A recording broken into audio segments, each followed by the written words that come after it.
एक गोली और 19 साल का बच्चा, जिसकी वजह से पूरी दुनिया पर जंग चढ़ जाती है और पूरी दुनिया का नक्शा बदल जाता है। कई एम्पायर्स की इकोनॉमी क्रैश, तो कई इस जंग से बहुत दूर बैठकर डॉलर्स गिनते रहे। कई एम्पायर्स ख़त्म तो कई नाजी की तरह राइज कर जाते हैं। और ये है दुनिया का पहला आलमी जंग, वर्ल्ड वॉर 1।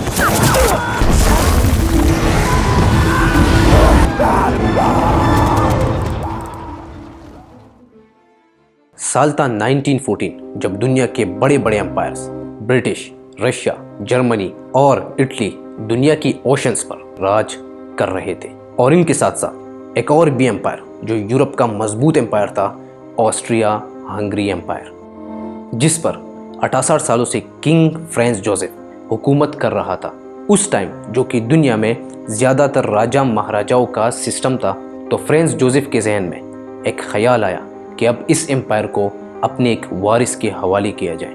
बट उसके बेटों में कोई हुकूमत करने के काबिल नहीं था, तो उसने सोचा कि क्यों ना अपने भतीजे को ये एम्पायर हवाला किया जाए। तो आखिरकार फ्रांस जोसेफ ने यह फैसला किया और अपने उस भतीजे आर्च ड्यूक फ्रांस की तरफ एक लेटर भेजा कि अब वक्त आ चुका है, मैं इस एम्पायर की जिम्मेदारी तुम्हारे हवाले कर रहा हूँ। और उसको ये बताया कि जितना जल्दी हो सके यहाँ दारुल हुकूमत में मेरे पास पहुँचो।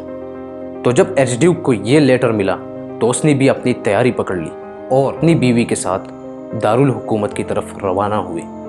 वहाँ जाकर आर्च ड्यूक को बोस्निया की गवर्नर की तरफ से एक लेटर मिल जाता है, जिसमें उसको वहाँ स्टेट म्यूजियम ओपनिंग के लिए इनवाइट किया जाता है और वो इस दौरे को एक्सेप्ट करके तैयारी शुरू कर देता है। जाने से पहले आर्च ड्यूक को कुछ मिलिट्री ऑफिसर्स ये वार्निंग देते हैं कि आपका वहाँ जाने में बहुत ज़्यादा खतरा है, लेकिन आर्च ड्यूक ने उस मिलिट्री ऑफिसर्स की बातों को संजीदा नहीं लिया और बोस्निया की तरफ रवाना हुआ।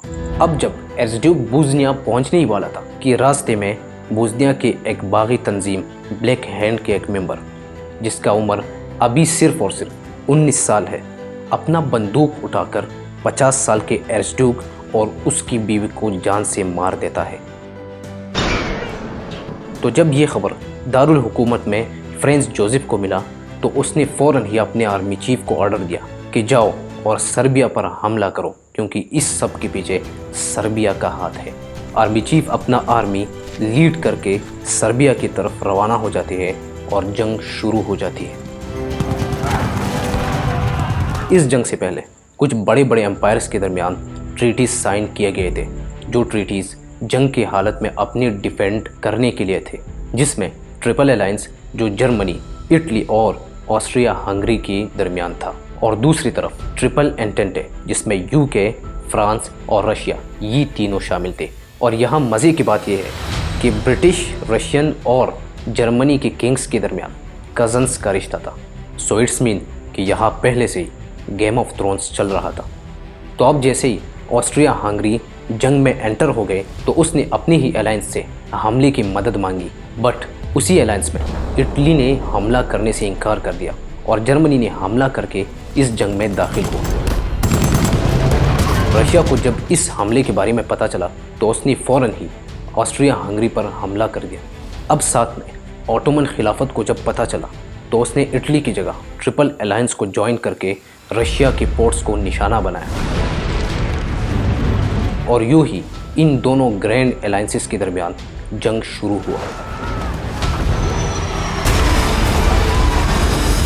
रशिया और ऑटोमन्स के इस जंग से पहले ही कुछ टेंशन्स चल रहे थे, क्योंकि रशिया का यूरोप के साथ ज़्यादातर ट्रेड इस्तांबुल में मौजूद स्ट्रेट ऑफ बॉस्फोरस के थ्रू होता था और रशियन एम्पायर पहले से चाहता था कि इस कनाल पर कब्जा करके सब कुछ रशियन एम्पायर के कंट्रोल में लाया जाए। तो रशिया ने ब्रिटिश एम्पायर को ऑटोमन खिलाफत पर हमला करने का खबर दिया। तो जब ब्रिटिश एम्पायर को ये खबर मिली, जो ऑटोमन्स के सबसे बड़े दुश्मन थे, तो उसने अपने सारे कॉलोनियल स्टेट्स इंडिया, अफ्रीका से सोल्जर्स जमा करके पूरी तैयारी के साथ हमला किया और इस जंग में दाखिल हुए। कहा जाता है कि ये जंग का इतना सख्त टाइम था जिसमें सारे के सारे सोल्जर्स फंसे हुए थे और तब से औरतों ने मर्दों की जगह लेकर कंपनीज, इंडस्ट्रीज और इवन दुकानों में जाकर काम करने लगे। Now there is a question कि मुसलमान क्यों इस जंग में टारगेट रहे? क्योंकि इस जंग से कुछ ही साल पहले यहूदियों ने एक तहरीक शुरू की थी जिसका मकसद फ़लस्तीन में यहूदियों के लिए अपना मुल्क बनाना था। लेकिन ये इलाका ऑटोमन एम्पायर के कब्ज़े में था। इस ज़ियोनिस्ट मूवमेंट का सरबराह थियोडोर हेrzl था। तो जब थियोडोर हेrzl फ़लस्तीन में अपना मुल्क बनाने के लिए ऑटोमन खिलाफत का बादशाह सुल्तान अब्दुल हमीद के पास चला गया और उससे पैसे का डिमांड करके फ़लस्तीन में जगह मांगा, तो सुल्तान अब्दुल हमीद को बहुत गुस्सा आया और उसने थियोडोर हेrzl को साफ साफ इनकार करते हुए ये बोला कि मैं फ़लस्तीन में ज़मीन तो क्या 1 फुट भी नहीं भेजूंगा, क्योंकि ये ज़मीन मेरा नहीं बल्कि पूरी उम्मत मुस्लिमा की है। तो इस सबसे पहले ही ब्रिटिश एम्पायर ने फ़ायदा उठाकर यहूदियों के साथ अपने मुल्क बनाने का वादा किया और यूँ ही ब्रिटिश एम्पायर ने ऑटोमन्स खिलाफत पर हमला करके उनसे बहुत सारी मुस्लिम रियासतें अलग कर दिए, विच इज़ नाउ कंट्रोल्ड। अब जबकि पूरा ही यूरोप इस जंग में इन्वॉल्व था, तो यहाँ से बहुत दूर एक ऐसा मुल्क जो हमेशा जंग के मैदान में अपना फ़ायदा देखता रहा, United states of America. America इस जंग पर बहुत गहरा नज़र रख रहा था और जहाँ पर भी किसी को अमेरिका ज़रूरत होती थी वहाँ पर अमेरिका अपने प्रोडक्ट्स बेचता था। तो जब अमेरिका ब्रिटिश एम्पायर पर अपने वेपन्स और वॉरफेयर प्रोडक्ट्स बेच रहा था, उसी दौरान जर्मनी को ये पता चला और उसने अमेरिका पर हमला करने का मंसूबा बनाया। तो अमेरिका को जब इसी मंसूबे के बारे में पता चला तो उसने अपने प्रोडक्ट सेल करने के साथ साथ जंग में इंटरेस्ट लेना शुरू कर दिया। और जंग में एंटर होने के लिए उस वक्त अमेरिका के प्रेसिडेंट वुडरो विल्सन ने अपने 14 पॉइंट्स का एजेंडा पेश करके आधी दुनिया को कन्विंस कर दिया और उनका हिमायत हासिल की, जिसके बाद जर्मनी ने खामोशी से सरेंडर करके इस जंग से निकल गया। लेकिन 2 ऐसे ही एम्पायर्स, ऑटोमन और ऑस्ट्रिया हंगरी एम्पायर, इन दोनों को ख़त्म करके अमेरिका ने ये जंग रोक दिया और नेशंस लीग बना के अमेरिका इस जंग का हीरो बन गया, लेकिन खुद इस नेशंस लीग का हिस्सा नहीं रहा। अब जैसे ही अमेरिका इस जंग का हीरो बन गया तो वर्ल्ड वॉर 1 में 2 ऐसे ही आइडियोलॉजी सामने आ गई, जिसमें एक कम्युनिज्म जो रशियन एम्पायर में फैल गई और दूसरा उसी पावरफुल एम्पायर में फैल गया जिन्होंने वर्ल्ड वॉर 1 शुरू किया और फिर खामोशी से वर्ल्ड वॉर 1 से निकलकर सरेंडर किया।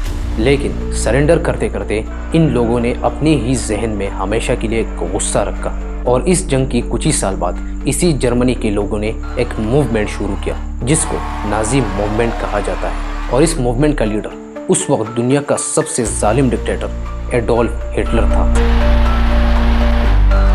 जिसने आते ही दुनिया पर एक और बड़ा जंग मुसल्लत किया, world war 2। Subscribe to our channel.